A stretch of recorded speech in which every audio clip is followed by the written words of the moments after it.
a lot of different games going out where you're like, all right, what can I take from these games? And I got to be honest with you. I'm back home. Like I said at the beginning of the show, I'm back home because I had a friend's birthday. I was on a party bus to Baton Rouge. I went to the LSU game last night versus South Carolina. So let's start there. Great night, by the way. LSU had a little bit more balance, okay? They ran for 168 yards. They picked it up in the first half. They did not listen to me when I told them to play Carius Kern. We didn't see anything from him. That's okay. They ran the ball. They committed to the run. And last night, I didn't think there was really anything differently the coaches could have done than what they did. They won the game 20-10. They covered late. It was 9.5. They won by 10 points.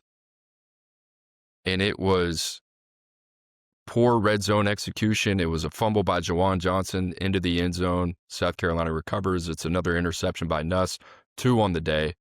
And you're not executing at a high enough level offensively where you can look at LSU and say they're a legit college football playoff contender. They can potentially get there. Can they win? Can they be a serious threat? No, not at this point. But the run game showed some life. And in reality, that game probably should have been 34-10. That's the type of potential that team has, but they have not showed it all season. Makes you want to pull your hair out. Texas, big win, Red River rivalry. This is what Arch Manning needed. This is what Steve Sarkisian needed. It wasn't anything so gaudy offensively where you said, okay, these guys are going to start zooming through their schedule again, just like we expected in the beginning of the season. But they ran the ball more effectively. Trey Wisner. They held Oklahoma and John Mateer under 50 rushing yards. They won the turnover battle 3-0. And Arch Manning's got some confidence. This is a big game. It's a game you want to win if you're Texas. So for him, not to say to get the whole monkey off the back, but that's a big step in the right direction. And guess what? He wasn't Superman. He didn't need to be. Texas is one of the most talented teams in the country.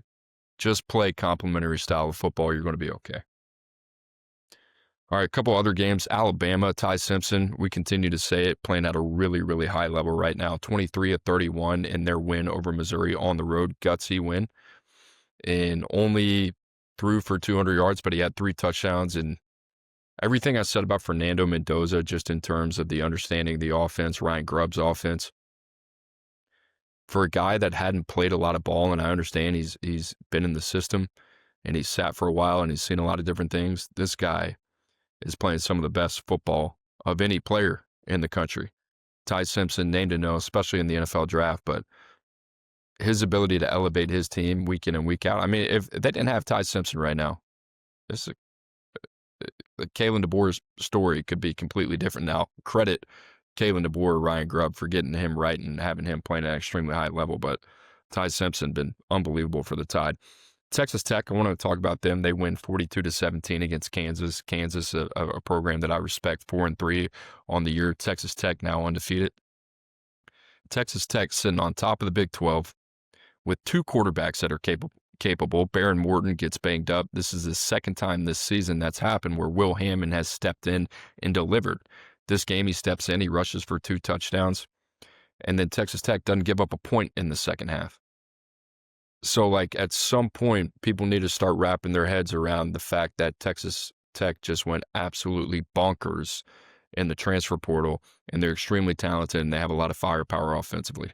They're a problem. Last one, Florida State loses to Pitt at home. Since the first game of the season, it's kind of gotten slippery for Mike Norvell. This is 8 straight ACC losses for Florida State. You know, it's kind of like the Penn State James Franklin thing. How many more of those can you actually survive, right? So we're looking at Florida State, potentially Penn State now open. It's going to be a wacky couple of months, especially with these firings happening a lot sooner because of those major dates that I said, right? You have both signing day, both conference championships in the first week of December, first week of January, that 2-week window, the transfer portal opens. So it's about acquiring new talent, also retaining players on your roster as well as you're looking to find different guys that can come in and help you win immediately via the transfer portal as well. I mean, you talk about a critical couple of weeks for coaches who typically would probably I would assume, get hired around that Thanksgiving mark. I mean, if you can give them a little bit more time, that makes a huge difference. So something to keep in mind there. But guys, that about does it for us. Not a long show. Doesn't need to be. We're on the road this week. We're back home, but we're on the road. And we're fired up.